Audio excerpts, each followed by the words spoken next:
ہے جی، وَلِ تَجْرِيَ الْفُلْكُ بِأَمْرِهِ، اور اس کے حکم سے کشتیاں چلیں۔ اب آپ کہیں اللہ نے کشتی کا ذکر فرمایا، آج تو جہاز ہے۔ بھائی وہ تو کشتیوں کے وہ کشتیاں تو پانی پر ہوتی ہیں، تو بادبان جو ہیں وہ اوپر سے ان کے رخ مڑ جاتے ہیں تو کشتی نیچے سے مڑ جاتی ہے۔ ہوا براہ راست کشتی کو متاثر نہیں کرتی، بادبان کے حوالے سے یہ چلتا ہے سلسلہ۔ تو آپ نے کہیں گے کہ آج تو جہاز تھا، اللہ نے جہاز کا ذکر نہیں کیا، تو آپ کو معلوم ہونا چاہیے کہ جہاز کی نقل جو اتاری ہے انہوں نے پرندوں سے اتاری ہے، کیونکہ جو پرندہ کھانا کھا کر اڑتا ہے تو اس کے معدے میں وہ دانے، وہ غذا موجود ہوتی ہے، پڑی ہوتی ہے، تو وہ دانوں کو، غذا کو اپنے سینے میں لے کر اڑتا ہے، تو غذا محفوظ طور پر اڑتی ہے کہ نہیں، اس کے ساتھ اڑتی ہے نا۔ اسی کی نقل اتاری ہے، اور آپ نے پرندوں کو دیکھا ہوگا کہ وہ اپنی پرواز میں مختلف جہتیں اختیار کرتے ہوئے اپنے پچھلے پر جو ہیں ان کو ہلاتے ہیں، یوں ہلاتے ہیں نا، اس سے بیلنس قائم کرتے ہیں، پھر اس سے وہ اوپر نیچے ہوتے ہیں اور اس سے پھر رخ متعین کرتے ہیں۔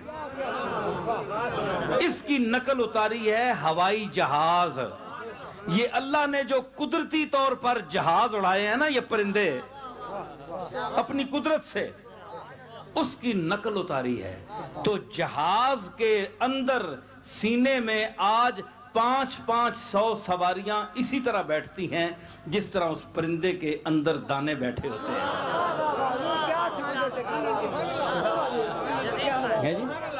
تو اسی طرح اللہ نے قدرت کی، اللہ نے اپنی قدرت پہلے دکھائی پرندوں کو۔ 100 میل بھی طے کرے گا پرندہ تو آپ آئیں اس کو اگر چیریں تو اس کے اندر غذا موجود۔ بھائی غذا بھی تو سفر کر کے آئی ہے نا، غذا بھی سفر کر کے آئی ہے۔ تو اسی طرح جو اس کے سینے میں بیٹھ جائے وہ سفر کرتا ہے، اور وہ اڑتی ہے چیز اتنی بڑی بھاری، کس پر؟ ہوا پر اڑتی بھی ہے۔ وَمَا يُمْسِكْهُنَّ إِلَّا الرَّحْمَنُ، فرمایا اتنے بڑے پرندے، اتنی مخلوق کو ہوا میں روکتا کون ہے، گرنے سے بچاتا کون ہے؟ فرمایا میں بچاتا ہوں، بیلنس میں نے قائم کیا ہے، ان کو توازن دیا ہوا میں نے۔ جب وہ ناہمواری کا شکار ہونے لگتے ہیں تو پر اپنے برابر کر لیتے ہیں، یوں کرتے ہیں، ان کو بیلنس دیا۔ تو آپ دیکھیں آج جہاز بھی جب اڑتا ہے تو اس کے جو مڑنے کے اونچا اور نیچے کرنے کے اس کے پر جو پیچھے لگے ہوتے ہیں ان سے پورا جہاز نیچے ہوتا ہے اور اوپر ہوتا ہے۔ اس کا جو اوپر یہ کھڑا ہوتا ہے وہ کیا اس کو کہتے ہیں جی،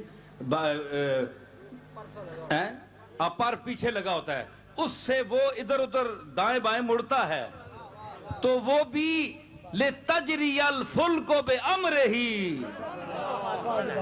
یہ ہوائی بادبان ہے، وہ زمین پانی پہ ہے، یہ فضا میں ہے، یہ بھی اسی ہوا کا مرہون منت ہے، اور ہوا اپنے مالک کے کرم پر چلتی ہے۔ سمجھ آئی؟ یہ ایک میں نے مختصر سی تشریح، لمبی تشریح نہیں کی میں نے۔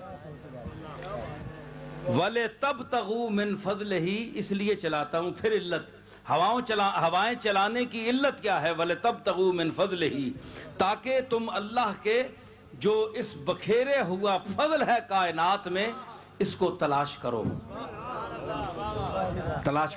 بھائی وہاں کوئی موسم اچھا ہے، دوسرے علاقے میں جا کر وہاں گندم لو، کوئی اناج لو، پھل لو، ہیں جی، وہاں ڈھونڈو اللہ تعالیٰ کے جو فضل کیا ہے دوسری مقامات پر وہاں۔ اور پھر تیسری وجہ، چوتھی کیا ہے؟ وَلَعَلَّكُمْ تَشْكُرُونَ، اور اس لیے چلاتا ہوں تاکہ تم شکر کرو۔